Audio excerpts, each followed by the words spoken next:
e si o lima ya Yesu e si lo leo pese aleluia e foi a te oe mea umana e fai mata uta o e lo mato mata pese aleluia pese aleluia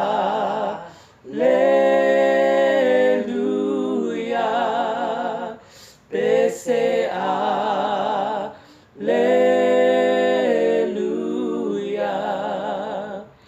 e foi a te oe mea umana e fai mata uta o e lo mato matai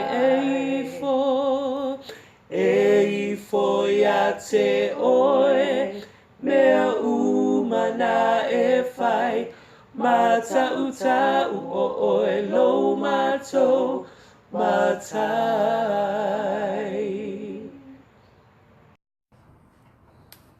Ja, fatan fat fo ile paangal dato proklama o le word at work. Fatan fatu samolo o tunu pele fialavo e o tau a fioai ne malalai. Fatan fatu a mis tato tunu Samoa. Mai lawan ta saua se Paia leo sino na fanua talofa Samoa talofa YouTube mo tamani i ata fo i leo le au whenga rua tofi le tua ai whapto fo i moa whianga mana whanga i malo tu tono le tatua tino Samoa na Samoa fo i nei ke lawa o iei Samoa i ape au upo Samoa lele lawa le toloa ai ma au i le mea ieiru le au vai le mwhai o na vesea fo so sani i lo sotu al talanga tu Paia o ta programa o le aonga tu Paia o le ola le fionga le atua i le fesong tau pe whāwha bisuma lua wha maia tu staro e pelu a walo ola le fionga le atua lo o matua ngā lue lava sirilon ma ai pelu e tau whai mai ona i tu uma ma o le fionga le atua e teu wailu so i fuong la ola au nei le atua o tata programa i le nei tu aso pe lava le taimi o e whafonga mai mo mai ai ia ole tau po le Faaaliga tu se Faaaliga tau fai lava fai le mo le tu se Faaaliga le se tu se fai mo fie to tele foi tangata le fie ia au tele fai tio fo tau fai foi taia ia tu se lava e le fai mo fie e fai ngata ai petaiane so son me lava le atua la se me ma fai ona so se ne atu lo ola Faaaliga ia le atua wa terminate wa fatino ai le tusi o Faaaliga i le telo tene. Le mwhau tātou maulama tusi o Tānielu se vangana wa tātou whaitau i whatauina i le tusi o Faaaliga. Le ngata whailea, i le ato o toa lau whaitau markene se mua a talaanga o fōwhanga le atua le amatanga se i o lava o tusi o Faaaliga pei o le tusi lea e ta puni le fionga le atua ma o le tusi fo i lea pe on tātou o lo iai le whaamanuianga. Tusi le Faaaliga, ki whia lawa iai ona i le Faaaliga mo mua whai upo e tolu. So whai tau atu wha Samoa o lo iai le whaamanuianga a le atua i le tusi leo Faaaliga. In fact, o tusi le amata i whaamanuianga ia ai tapuni i le whetu unga da curse. I tusi o Faaaliga mta uperosu malua wha busubalu i whangai lalo mai ai se whaapopo pe to se upu mai le fionga le tua mai se tusi o Faaaliga ia e toa sa iai le tua ai i le amatanga lawa tusi o Faaaliga o lo iai se whaamanianga whaitau wha Samoa i Faaaliga mua foi upo e tolu a molo tusi Paia mana i whaelo sila iai por tusi Paia Palangi por tusi Paia Samoa au te whaitauina i le tusi Samoa e whaapea amu ia le whaitau a tō male whaalongolongo i upo le nei wāroanga ma tausi mea ua tusi ai a wa lata on a pole. There are many places And Revelation chapter 1 verse 3 said, "Blessed is that readeth." Emmanuel tangata e whaitau iai. Lua, and they that hear, mai lato o e whaalongolongo I upu o le walaanga. Tu se whaninga, tolu and keep these things which are written therein. Matausi ai I upu o le nei walaanga. So e mani ala tu se whaninga o hoi nei whaafewheina oi le whaingata po le le statement of fikai au taktona sosan me la wale atu olo iai le whamunianga le atua I lo whaitawina o le tusi o whaalinga am ia le whaitau I le tusi o whaalinga am ia fo ie whaalongolongo I upo le nei walanga ai meise lato e tausi ai mawhai le upo le whaalinga lona winga e taua tele le tusi o whaalinga to te la fo ia whailaunga e launga tau momoa lua maltolu pe altele lava wa ole on tau mo o le whaadinga lea o le alo lea. It is the vision about Christ Jesus our Lord, the chapter mo tu se whaadinga ai whaitau iai o le talatalaina o le ona whaadinga o le whaadinga ne o whaadinga Yesu Keriso na tu ina mailan au auna o Ioane ina ia tu inatu e kane sia ia fitu. So ole whaadinga la momo, ole tala I le whaadinga, I le halo, le atua. Jesus Christ is the real author of the book of Revelation.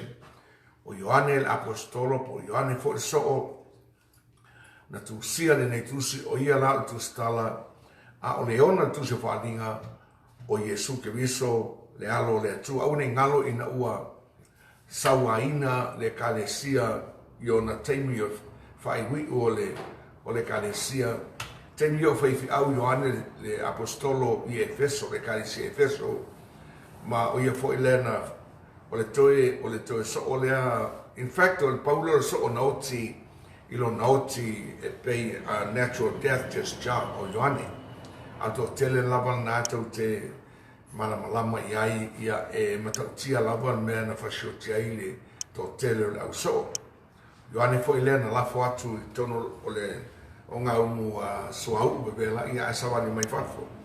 Ian avelo le motu le e tau o patamo e le mao mga taifale o Eleni. Ia man manatu o le Emperor Rome e oti ai a peta iane o I lea na whaailoa I ai e Yesu Keriso le whaaninga le mafo e tusi le o whaaninga. So e maa nea lava fo I tala o le tangata o le atua ne ena manatu le Emperor Rome combination e mga o ave fasciotia ina ai peta iane e iai fuafuanga le atua I lana ona ia Ioane. So it's a different e iai is a sense there's a difference between John and Paul. Ai fai tau le lua konitom tau suma lua foi mo foi upo e ono pa fai tau lua konitom tau suma lua mo foi upo ono fai tau ata chapter fai mai a Paulo I le tusi le na ulol tangata o Keriso se fulma fata o sangata wai na sengia I le langi tu atau o te lei rope na le tino pere na le nganga lona winga le mochino le Paulo po se Faaaliga ai na lo e Paulo na sengia o ia le langi tu atau o le afio anga le o le atua me o ia le protection a fe mai la le tusi le o Korinito na whaalongolongo ia Paulo wa o le lua Korinito tau suma lua o lo tau tala Paulo o ia la valea na sengia le langi to tolo mai Paulo na uloa le tangata o Keriso se fulu mat fata o sangata wai na sengia I le langi to tolo mai o te fia tau tala I le tangata a o Paulo la valea e le whatonua lai le atua Paulo e tusi mea pe mai na whanangolongo ia I mea le matata ua po mea fo ia le finangalo le atua e tusi a o Ioane la le apostolo po Ioane fo so na fetala ia I le atua ia Ioane ina ia tusi upu nei pe na tatu ai vai le whaadinga e mo fa upu sumaleiva Revelation 1 chapter 19 la fai tau fa samoatu fa pea ia e tusi mea ua e loa ma mea o iai nei atua ma mea e tutupu amri e tolu teimia na fa iai Yesu ia Ioane o teimi ua tuanai mo le taimi nei lai ola Ioane ma le numanae. So o le chapter mo mua la Faaaliga o le tala i le Faaaliga ia Iesu Keriso le ona le tusi o Faaaliga ma lona silisili ese ma lona paia. A le chapter lona lua ma le chapter lona tolu. O chapter ia o mea na lai loa nei Ioane. Mai tusi mea na ei loa. O a mea na ei loa Ioane. O le Faaaliga na ei loa Ioane. Ia Iesu Keriso i le moto patamo. O ia le na fetalai mai a Ioane ia tusi. Le tusi leo Faaaliga. Mea na vaai ia i teimu tanai. Ma mea o loo vaai ia i teimu le kalesia ia fitu. Ma mea o le ao o mai Iona aso amoli. Lona winga o le chapter mo mo Faaaliga. O le Faaaliga o Keriso Iesu. Chapter lona lua ma le tolu. O mea nana i loa Ioane. I teimi a ola Ioane. O e kalesia fitu. Ai pe taura i le Faaaliga na e lua i Faaaliga i tolu. E o i upe lua suma lua o Faaaliga i tolu.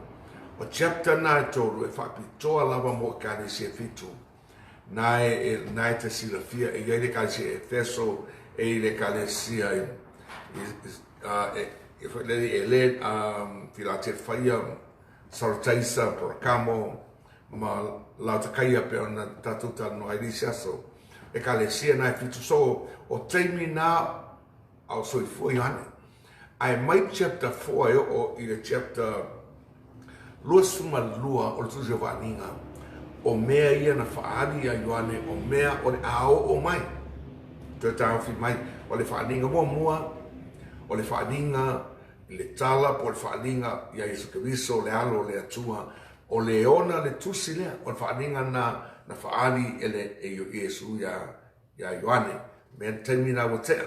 Ma ia e tusi me nei, o mea sa e vaai ai, ma mea lo e vaai nei ai, ma mea o le ao o mai a morilo. Inga tolu taimi o le tusi o Faaaliga. It was yesterday, today, and tomorrow. So, o lai taimi o le kalesia fitu, a o chapter 4 o le Faaaliga, e tau i le mata upo nusuma lua Faaaliga, o tusu singa na po Faaaliga na mo mea o mai i ona po amori. E o mai taimi nei, mela le, o te fia i fo ia o e sa i ili pe tusi o Faaaliga.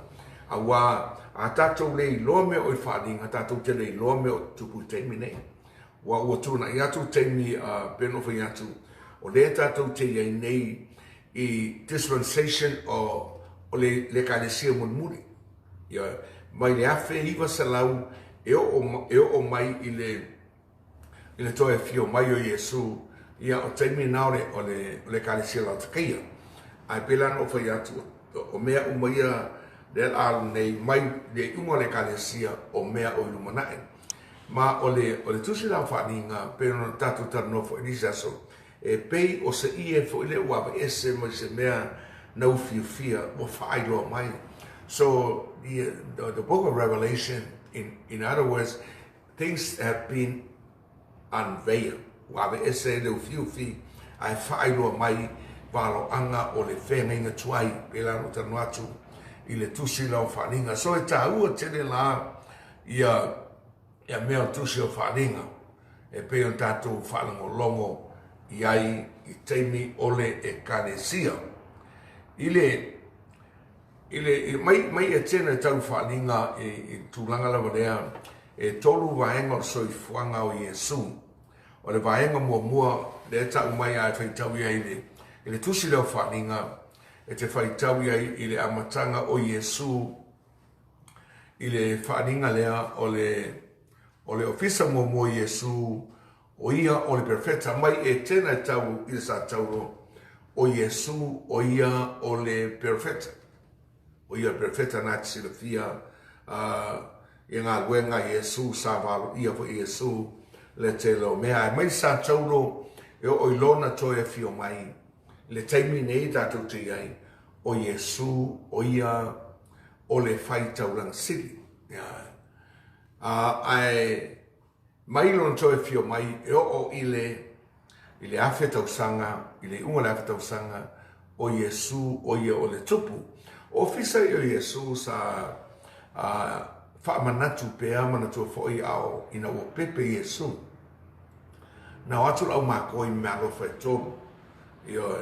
O le purumuro, pulipano, ia mane aulo. Matua ia mea alofa e le isa o ngā pepe. The gift, the magis rod.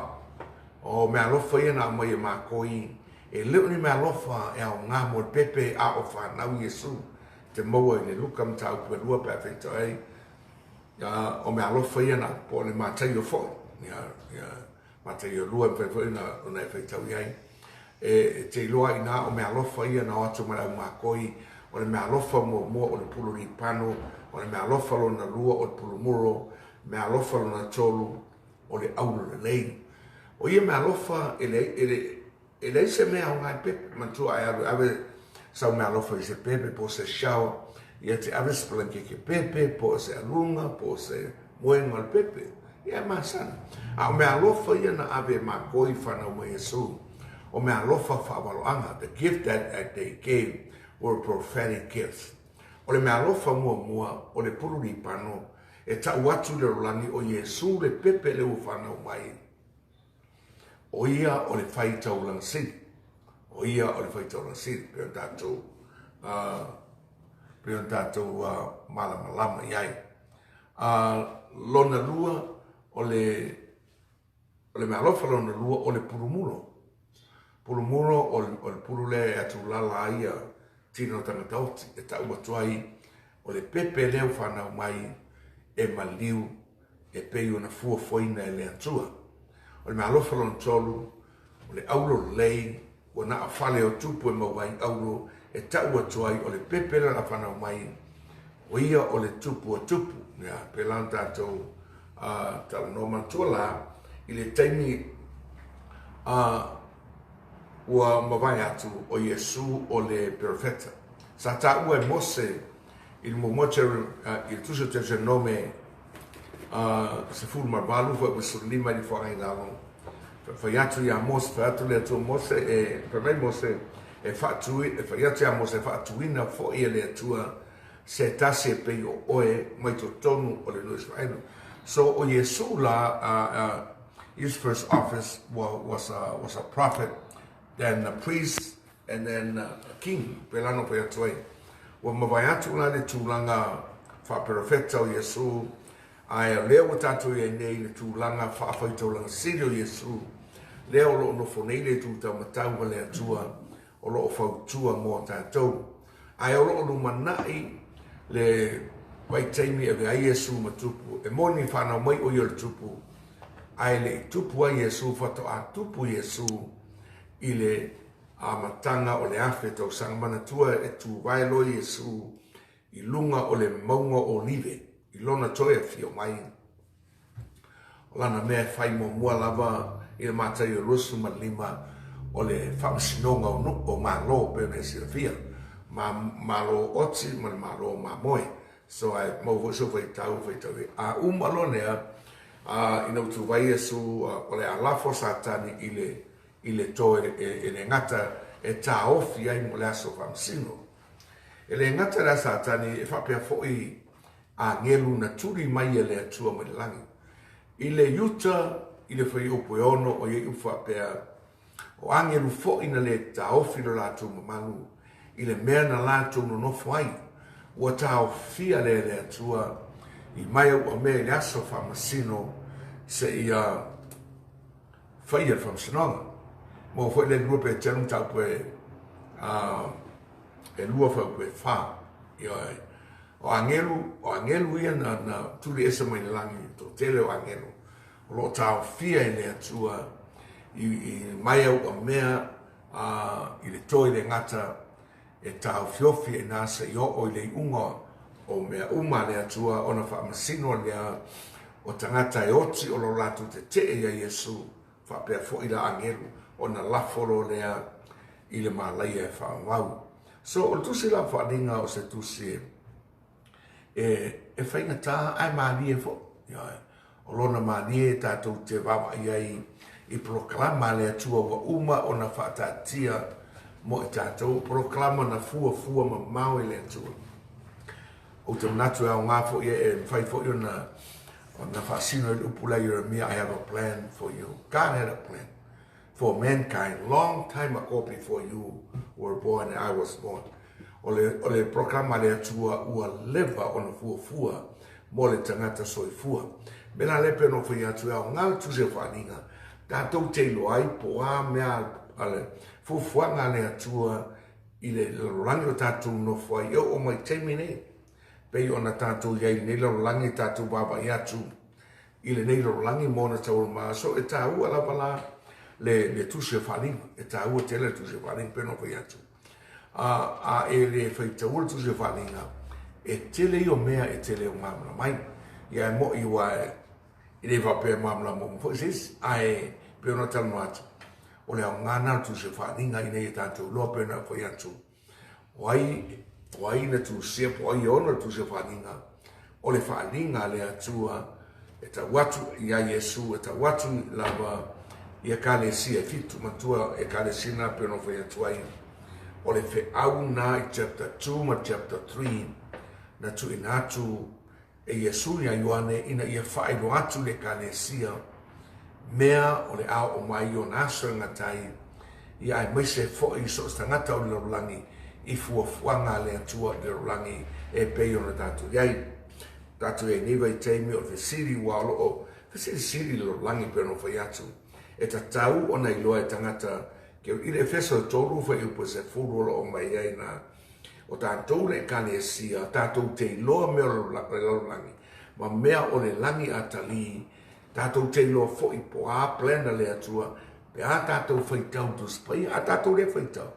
Ia mele tu ta tele no, ka kere lo foi kai ka pau alang tai lo nei mea. Ia wata foi tau tu spaia ma baba ia tu ai. Ile tu sia Faaaliga o le Faaaliga e Yesu Kristo na mai ai Ioane e patu e kalesia. E kalesia fitu ma la langi atoa. Ia lato lo plena le atua pe no foi atu. Mai ai e feso le ro e kalesia. Se yo o ia la to kai le kalesia muri e fa uma toe fio mai o Yesu teimi nei o tātou iai. Lea o tātou iai teimi o le kalesia lau takeia, o le kalesia muri pe o tātou. Tala noai fo i lau ngā sā, o le kalesia fe mai o mau mea, o ta mau ainga o le mana o mia se mea. Io e a fe mai le nganga, ia e whatau atu le suau ma le aulo lei, watu vai mata nini ai o mata se e lo ai lo pangatia ma lo motiva a tonu o mau mea ka le se yaso nei tele tupe tele farsa tele foi fale fau tele la wone ele a lo iai le motiva fa ne nganga tele lo po fe o iai la ka le se temi nei po iai su tonu po tu li fa fo wa tele ka le se peno vai a tato siga e sa mea ua tu wai su fa fo le ka le se la takia o le tali wa tele mea fala lo langi lotu ai le aini mea fale ngang ia rona winga la na so mulia sui fa fo bala au mai lope no tano atu e le mafai se kalesione le liu ato ai ua vea le ngā wenga le ngā Paia tangata i totas mai e su le wharinga nai tolu fa plus folu fa auta o te tu atu le pui pui ma tui ai se whalongo mai lo leo tala mai fai to o te fai. A fai lau e whafonga mai po ofo istangata na lotu ua e ue se po o tuli e su whafo i loo langa. Lea te le la vanoa fai na e whaalongo ai o lo tutu i mai e su. O le ngā ruenga la baia o le whaalotanga o le ngā ruenga fai totas. E te whaalongo longo ia ma e te laina fai to o luloto i le li o Yesu. O tato le ina i teimine peno fai atu se tasi aso e mawhai ona e uina le tu Paia i lo lima tamatau ai ulau no spepa i lo lima ana vale o mea umo fai menu spepa i ona pōnei ma le television ma le news i ona pōnei o mea ua lewa ona fai me e tu Paia i tausanga ua tea pea ma le lua afe onsa lau tausanga lumana i nisia na valo iai le tu Paia mea o le ao e o lama i le aso nei. Valo ia tu Paia tu se Faaaliga i teimi o le ale to iai se tupe i o lima. O le ale, there will be a cashless society. O le a wha rongaina lo lima, le lima tamatau I le ono, ma lo maulu. Ia a le aisa numera, lona winga, ele mawhai ona e whātau atu, lona winga o sau pisinisi, ele mawhai na whai sau pisinisi, ma e whātau atu lo whare loa. Ele mwhai fo ine awe whātau mai mea lau whare loa. Ia po ni mea fo I mo lau whanau, a wale tamawhitanga o le aso. O le a whaasa mea uma, o le atu ulai mai, le tangata e tau o le manu whi ai. O ia leo le apu lea lau langi te wapa I atu, I le vevesi le ie lau langi. O le a o ina mana o mia, se tangata e tūlai mai. O le alava, e vevesi lau langi. O lo sinsiri le telo tangata ai sea, au tatona ba o ia. O le vaenga o le proklama le atua. O lata mai o naso mo na teimi bon dato iai. O le a le aisa tupe, pau mea o lo numero pe no whai atu. A le whailongaina lo lima le ono, ma lo mau e lua me mau e oe. O le a whasioti oe, a le ai, lona winga, o le a le whaiona e whatau atu, pe e whatau mai. E te le toe aru fo e whatau ni mea. Ta lofa, o le o tantonu o le mafuanga na e whaamu I ai tangata e iai whanau I tangata e leini whanau. O aso nei, o lai whaamu I tangata e leini whanau, I tangata e iai whanau. Ia langa o lai e whaamu ianga a le atua I Tusi Salamo. Whamai amu ia le o tu moila na utu a wao whanau o tofia mai a iowa. O whaamanu ianga le atua. So aso lani utatu iai, o lo whaamanu ia tangata e leini whanau I tangata e iai whanau. O fia vai whanau data. Ai o teimi whaingatau le ao mai. O le awha amu I tangata e iai whanau, I tangata e leini whanau, ai sea. E le mawhai e se mātua, o na vai atu so nā tari I po so na grandchild, o fia ai po fia inu. E le mwhai, e whaingatau. Ia pēno whai atu. E o mai teimi, o le ale to mawhai o na e whatau atu, pe whatau mai. E o lava I se mea ai po se susu ata maiti poni vai, o le ale to mawhai. Ale wha mau whainunga ina lo lima I le ono. Ia po lo maulu le ono. E le mwhai o na e whatau atu, pe whatau mai. E le mawhai o na e whatau alawa so se mea. Ia e le mwhai. Ia le ala sa moai a whai o e whalonga mai, o tantono to tele o taulo whawhanga mai, o whai a onga Tusi Paia, whai a onga Tusi Faaaliga, nisi fo ia le whalongo ia I atono lo waso nei te wā. Whapa ai le langi, e o fo I mena o climate change.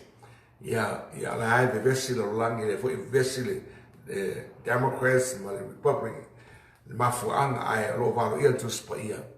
Ia o mai o naso ngatai, o le awa aia whailonga le langi, o le a nase toto le masina, o le a pouliuli le ao, o le a I pots fululu pa la lava taimi, o le a ta ulu mai me mo le langi, o le a whailoa I le atua so I fua, lo na mana ma losi lo langi Samoai. Peno whai atu e le ai se vesili, e le o mawhai o na tania, e le Tusi Paia, peo nei o lima Tusi Paia. Me le e taua I tele le Tusi Faaaliga. E le o se tusi na o se aulotu. Nei o le tusi a tātou tangata uma ai maise o tangata e taritonu I le atua. A e le mamalama le tusi o Faaaliga e te le iloa mea o lo tutupu e o mai le aso. I ai leonge wa latarata mai mo isia whailonga ma tua e whaitau I le mātai o nā lusu wha na whesiri lau so, tōru whesiri lau so. Mai lau so I Jesu e o a whea I a mea. O a mea o le soloia I malu nā, e angai tonu I salema malu whai he rota, se tasi o matanga o whia lo langi. Mai Jesu I malu nā, na o lau so awe e Jesu e whaofo Jesu. E le ofo Jesu e whale hang. E matala Tusi Paia na maliu e se Jesu malu. E le ifiaru e Jesu. Aina whetalai Jesu, wha mai Jesu I malu nā, e o mai aso e le to Jesu isi maa e nungo se isi maa. Ale asoloia I lana. Tūlanga nā wha profeta o Jesu na walo ia Jesu le waloanga na ai tusa pe fast food tau sanga ia ai solo ia lo i lalo malu na e tai au e ngoi a Titus se tasio Emperor Rome o Nerus Giano na tau te loa.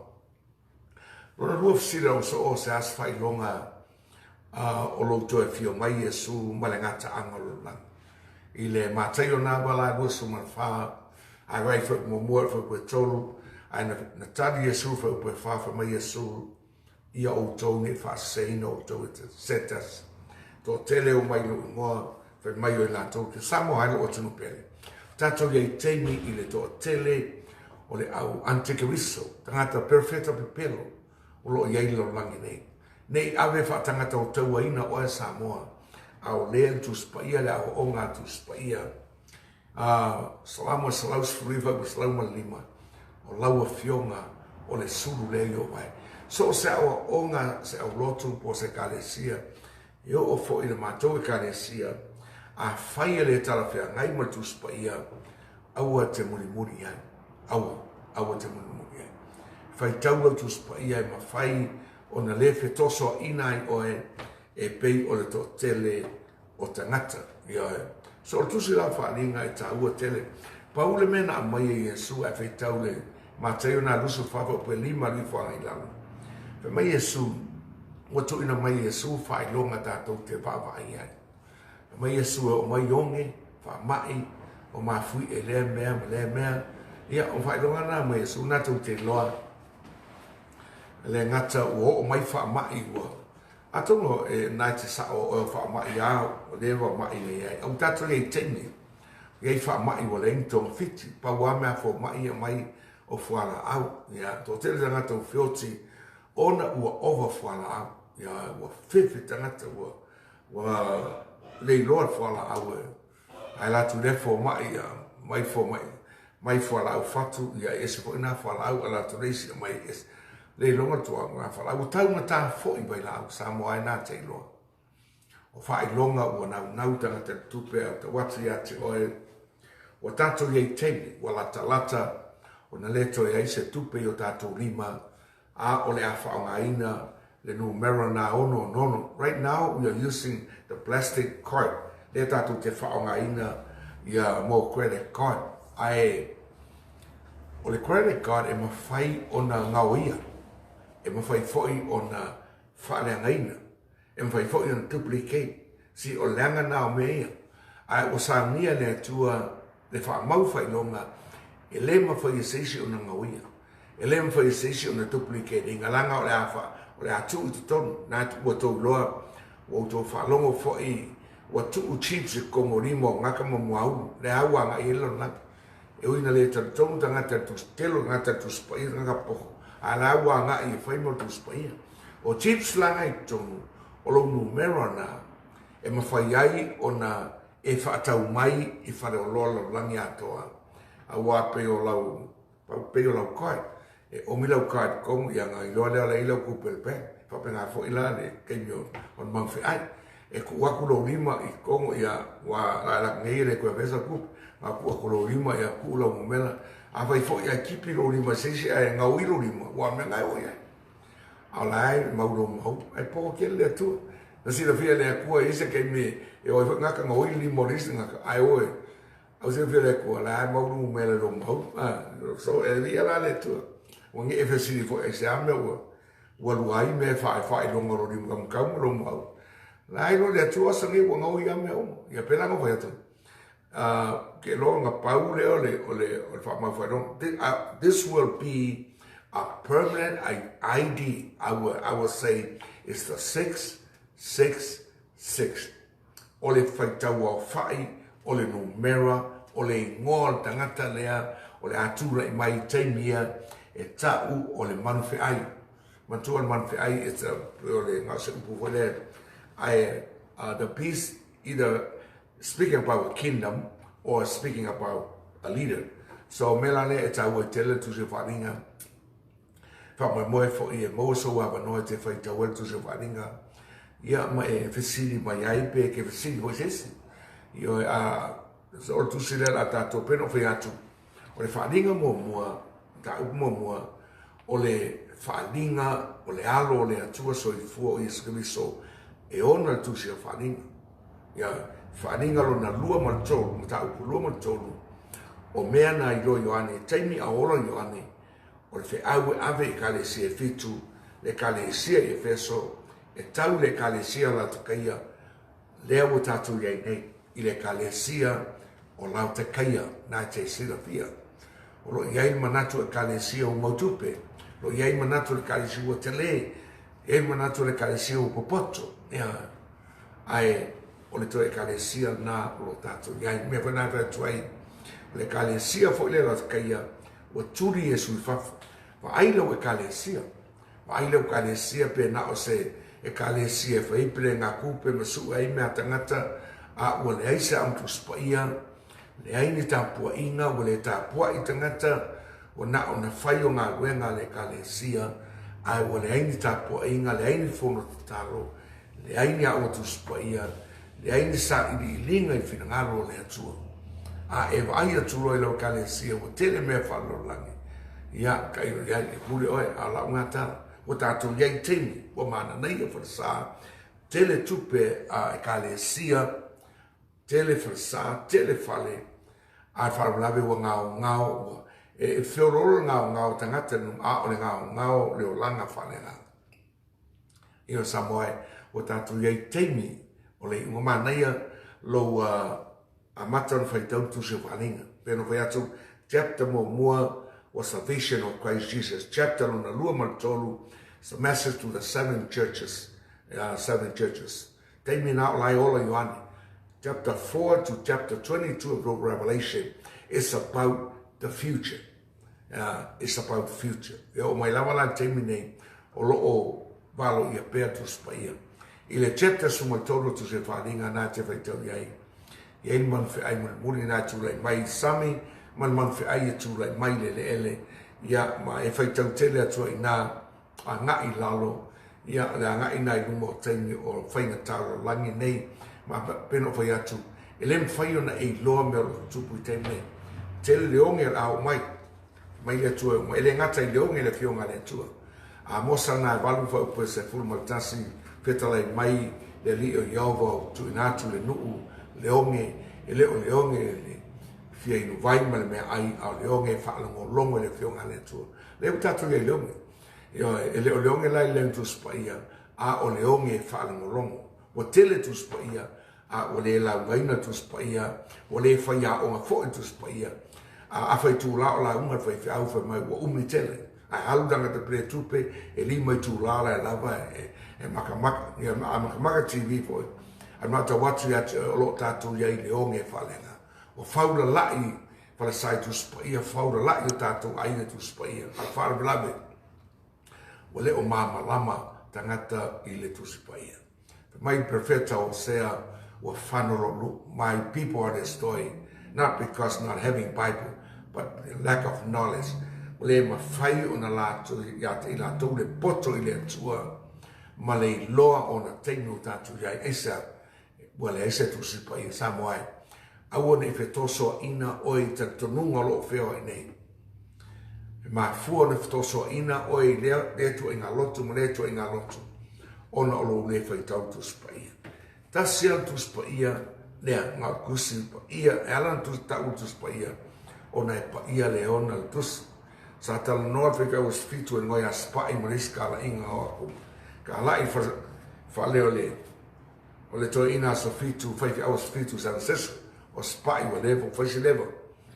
Ia, whaatalos, la haimon ma waku spai ku spaia, a lai tisu e mai kusi al vaina, ngā whaklor, whaiki awas spai kera. Aka aku kala ngotu spaia le akua, awal su e mai ngā la plis, ia. E mai e hoi kala zi, ia, o whaiaku la. O ngā laukara, e tō whara i a te kua ingai ma lātou tus, ma ngai ai a su e lotus pa i a tātou loa o le whina ngalo ke talai o le atua, le tus pa i. E le ma whai o na e loa whina ngalo o le atua, pe a whai e te le studyinga upo le atua. Paul said, study to show thyself approved unto God, a workman need not to be ashamed, rightly dividing the word.